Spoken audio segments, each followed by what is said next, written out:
मुझे बड़ी हैरानगी हुई कि आज मुझे पता चला कि जब ये पेशावर हाई कोर्ट में बड़ा इम्पोर्टेंट केस जो जेर समाअत था, सिंगल बेंच की बड़ी मोहतरम शख्सियत होती है, उनका फैसला भी बहुत बार्डर बेंच के बराबरी होता है। लेकिन मसला ये हुआ कि इलेक्शन कमीशन पाकिस्तान का कोई अफीसर वहाँ कोई मौजूद ही नहीं था।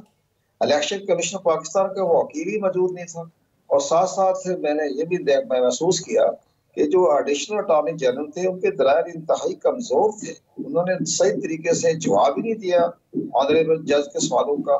जब वो ऑनरेबल जज सवाल कर रहे थे किस किस आइन के आर्टिकल के तहत आपने ये निशान वापस लिया है, तो वो खामोश हो गया। उसको कहना चाहिए था ना आइन का आर्टिकल इस पर लागू नहीं होता।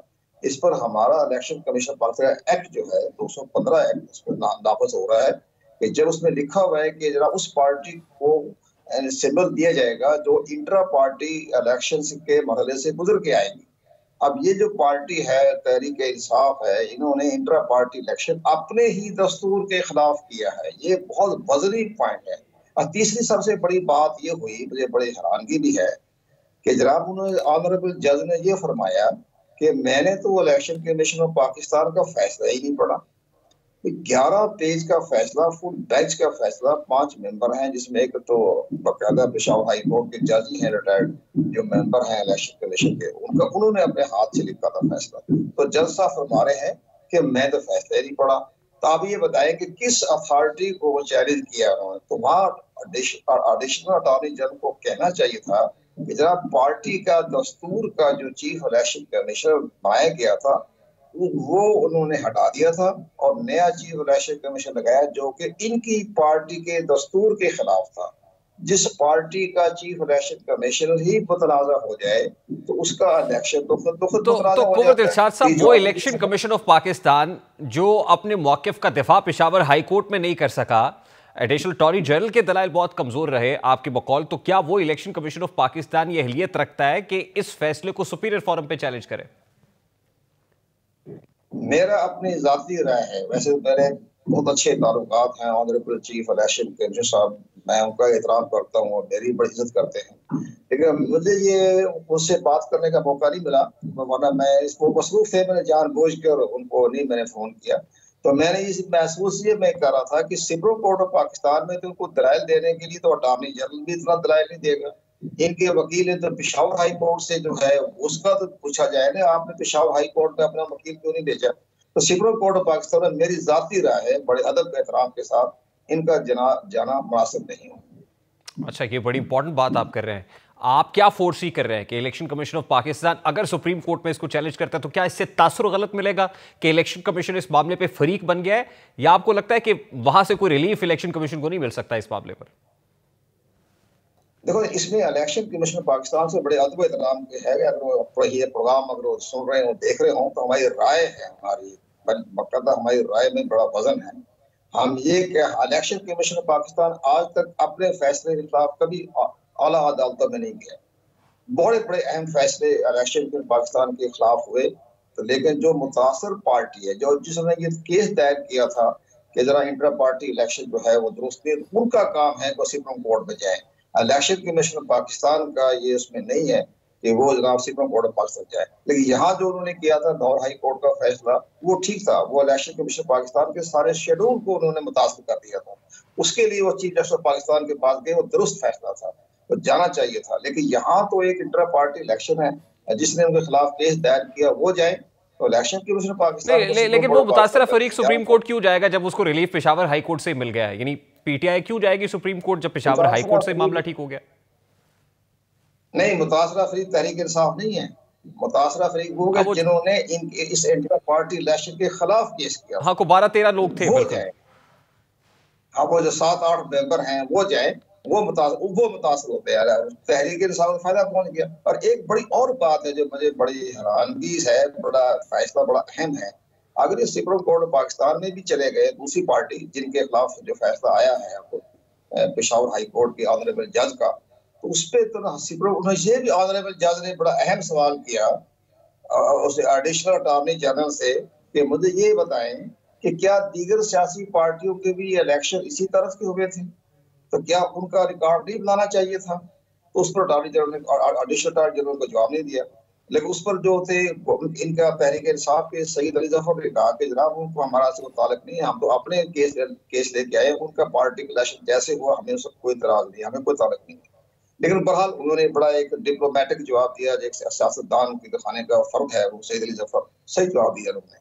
लेकिन इसलिए मैं ये समझ रहा हूँ अगर सुप्रीम कोर्ट पाकिस्तान में चला गई, या आपके साथ हमने बड़ी अहम बात ये करनी है कि अगर ये डिवीजन बेंच वालों के जो ऑनरेबल दो जज बनेंगे सुनने के लिए डिवीजन बेंच बनेगा, अब उन्होंने ये कह दिया कि बाकी सियासी जमातों को भी इंट्रा पार्टी इलेक्शन का रिकॉर्ड पेश किया जाए, तो फिर एक ऐसा पंडोरा बॉक्स खुलेगा और आपका 8 फरवरी का इलेक्शन भी मुतासर होने हो जाएगा।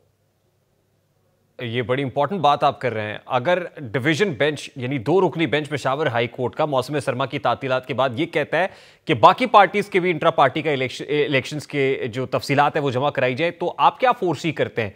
क्या वहां पर भी इसी तरह की गलतियां होंगी जो पीटीआई ने की है और वहां पर भी कोई सिंबल्स का प्रॉब्लम बन जाएगा? डिवीजन बेंच में, अब division bench Peshawar high court का बड़े बाशऊर बड़े अपराइट किस्म के जज है, मैं इनको जानता हूँ, मेरी पोस्टिंग जब मैं मिनिस्ट्री ऑफ इन्फॉर्मेशन था उस वक्त के जजों के मैं हालात को जानता हूँ, ये बड़े अपराइट जज है। तो इनका अगर उन्होंने फैसला कर लिया कि हमें पूरे मुल्क का मामला है, अब देखें तहरीक इंसाफ को अगर ये नहीं मिलता इंतखाबी निशान जो उनका है वो अगर नहीं मिलता, तो तहरीक इंसाफ जो है इतनी बड़ी पार्टी है, जब हमारे उनके साथ ठीक है, हम उनकी पॉलिसी से मुतफिक नहीं है, लेकिन उनके तो कौमी सूबाई असम्बली की तकरीबन 200 नशिस्तें बनती है, अकलियत की भी और ख्वातीन की भी, उससे महरूम हो गए। इसके बाद सेनेट का इलेक्शन मार्च के पहले हफ्ते में हो रहा है, 52 सीटें, उसमें भी अपना उम्मीदवार नहीं खड़ा कर सकते, ये तो फिर बिल्कुल कौमी धारे से बाहर हो जाएगी ना पार्टी जो है। इसलिए पेशावर हाई कोर्ट के डिवीजन बेंच में बड़ा अहम फैसला कर रहे हैं।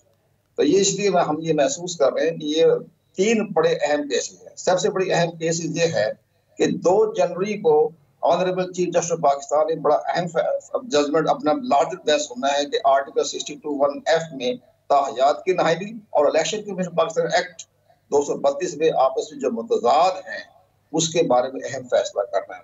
बहुत अहम फैसला है।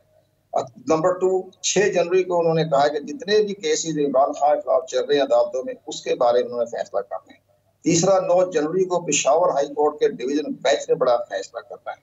तो ये सारे फैसले करने और 13 जनवरी से पहले फैसले हो जाने चाहिए, क्योंकि 13 जनवरी को उन्होंने सिंबल अलॉट करने हैं तमाम रिटर्निंग ऑफिसरों ने, और इसके बाद 25 दिन मिलेंगे इंतखाबी कैंपेन चलाने के लिए। इसके बाद ही पोलिटिकल कॉर्पोरेशन में चला जाएगा बैलेट पेपर छपने के लिए। ये 23 जनवरी का पहला हफ्ता जो है बहुत इंपॉर्टेंट है, और इस लिहाज से हम ये देख रहे हैं ये सारी आज ऑनरेबल जो है हमने देखा कोर कमेटी का इजलास हुआ, उसमें भी उन्होंने खतरात का आज़ार किया, खदशात का आज़ार किया जी, पड़ोसी मुल्क के दहशतगर्द पाकिस्तान में आने के इम्कानात हैं, बड़े बेकरार हो रहे हैं तो वो भी उनका भी देखा। साथ साथ यही फरमा दिया कि जनाब हम आपको 2,80,000 के जो एहलकार आपने मांगे हैं तो वो भी हम आपकी मामलत करेंगे, वो तो इलेक्शन एक्ट 220 के तहत देना पड़ेगा, आर्टिकल 220 के तहत।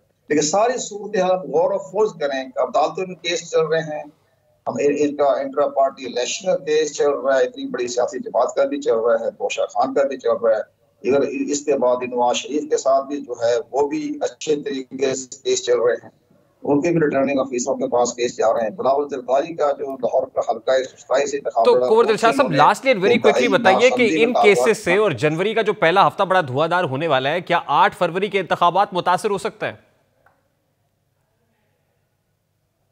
अगर डिवीजन बेंच ने सारी सियासी जमातों का, हमने उन्होंने ये कहा कि हम तमाम जितने भी पार्लिमानी जमातें, बड़ी छोटी जमातें को जो बड़ी पार्लिमानी जमातें हैं उनका अगर उन्होंने इलेक्शन में अगर तमाम इंट्रा पार्टी इलेक्शन का रिकॉर्ड तलब कर लिया, उसकी छानबीन शुरू कर दी, इलेक्शन कमीशन से जवाब तलबी कर रही, आप हमें बताएं इनके इलेक्शन कैसे हो गए, क्या इनके साथ मुताबिकत करते हैं, इनके साथ वो देख रहे हैं, ठीक है उनके खिलाफ शिकायत नहीं आई थी, आप आज खुद नोटिस लेने के आप मिजाज नहीं है, लेकिन हम उसका तमाम रिकॉर्ड चेक करके फैसला करेंगे। तो फिर तो जनाब ज़ाहिर है जब तक वो फैसला नहीं हो जाता तो इंट्रा पार्टी इलेक्शन के तहत इनको अपना सिंबल नहीं दिया जाता, तो फिर 13 जनवरी को रिटर्निंग ऑफिसर कैसे सिंबल देगा?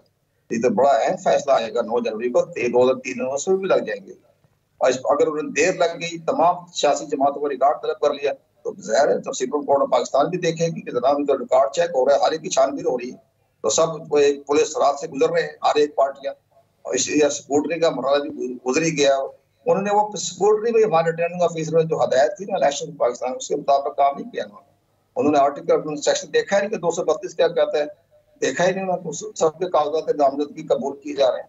तो ये सारी चीजें हमारे रिटर्निंग ऑफिसरों ने भी इतना ज्यादा अहम काम नहीं किया, जो हमारी जुडिशरी के जो रिटर्निंग ऑफिसर वो ज्यादा अच्छा काम